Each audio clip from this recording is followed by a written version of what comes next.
किसी व्यक्ति के लिए अपने परिवार को उजड़ता देख कितना भयानक और अंदर से झकझोर देने वाला हो सकता है, यह इस अभागे बेटे से बेहतर भला कौन समझेगा।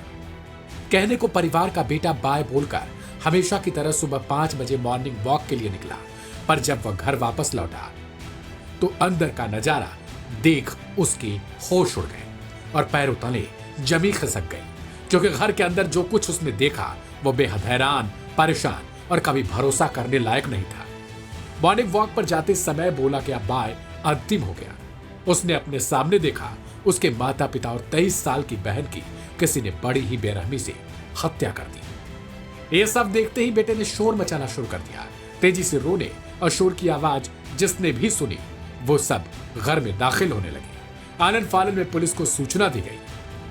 मर्डर जो नीपसराय थाना इलाके में हुआ, आज सुबह लगभग 7 बजे के आसपास एक कॉल आती है कि 3 लोगों को चाकू लगा हुआ है और वो लोग बेहोश हैं।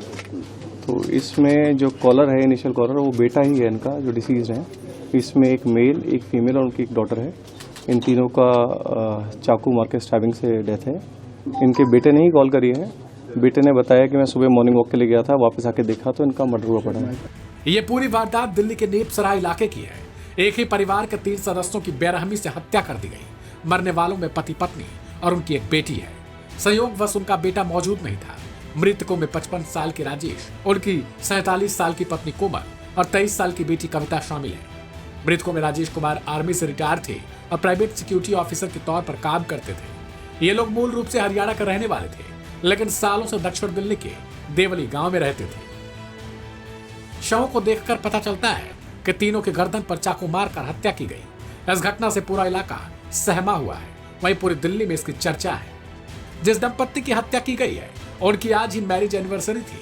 बदमाशों ने जिस लड़की की हत्या की वो उनकी ही बेटी थी और कॉलेज में पढ़ाई कर रही थी।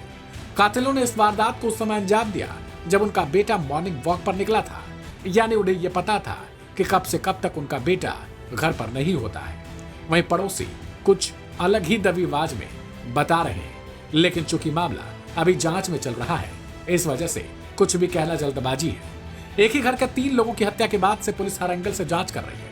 दिल्ली पुलिस को शक है कि उन्हें पड़ोसियों ने बताया कि जो मेन दरवाजा है उसमें इंटरलॉक सिस्टम अंदर और बाहर दोनों से लगता है। मृतक के बेटे ने बताया कि वह सुबह निकल चुका था। मां ने उसे गेट लॉक कर जाने को कहा था। पुलिस जांच में इस बात को जानना चाहती है कि गेट में इंटरलॉक सिस्टम था तो आरोपी घर के अंदर दाखिल कैसे हुए। इसके अलावा प्रॉपर्टी विवाद और किसी से झगड़ा विवाद वाला एंगल भी खंगाला जा रहा है। जांच में घर में कोई तोड़फोड़ देखने को नहीं मिली और न ही कोई सामान इधर उधर बिखरा मिला। इससे यह साबित होता है कि इस वारदात को किसी लूट या चोरी के लिए अंजाम नहीं दिया गया। घर के अंदर कोई ब्रेक इन साइंस नहीं है कहीं पे भी। अब यही देखने का वो है चीज़ की इन्वेस्टिगेशन में कैसे एंट्री हुई, मतलब क्योंकि कोई ब्रेक इन नहीं है, सब ताले अंदर से बंद थे। लड़का ताला बंद कर गया था और ऊपर छत का ताला भी अंदर से खुला हुआ है। इसके अलावा आसपास लगे सीसीटीवी फुटेज की तलाशी की जा रही है और टेक्निकल सर्विलांस की मदद ली जा रही है। इस ट्रिपल मर्डर के बाद से दिल्ली में कानून व्यवस्था को लेकर सवाल खड़े हो रहे हैं।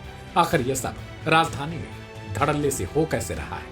राजनीतिक गहमा गहमी मची है। हर कोई एक दूसरे पर महज आरोप प्रत्यारोप पहले के जैसे ही लगा रहा है। इस खबर पर आपकी अपनी प्रतिक्रिया, और अगर आप इस मोहल्ले या फिर इस इलाके से हैं तो इस खबर पर अगर आपके पास कोई अपडेट है तो उसे कमेंट बॉक्स में अपने नाम के साथ जरूर लिखिए। ऐसी ढेर सारी खबरों को देखने के लिए सब्सक्राइब करें लाइव हिंदुस्तान।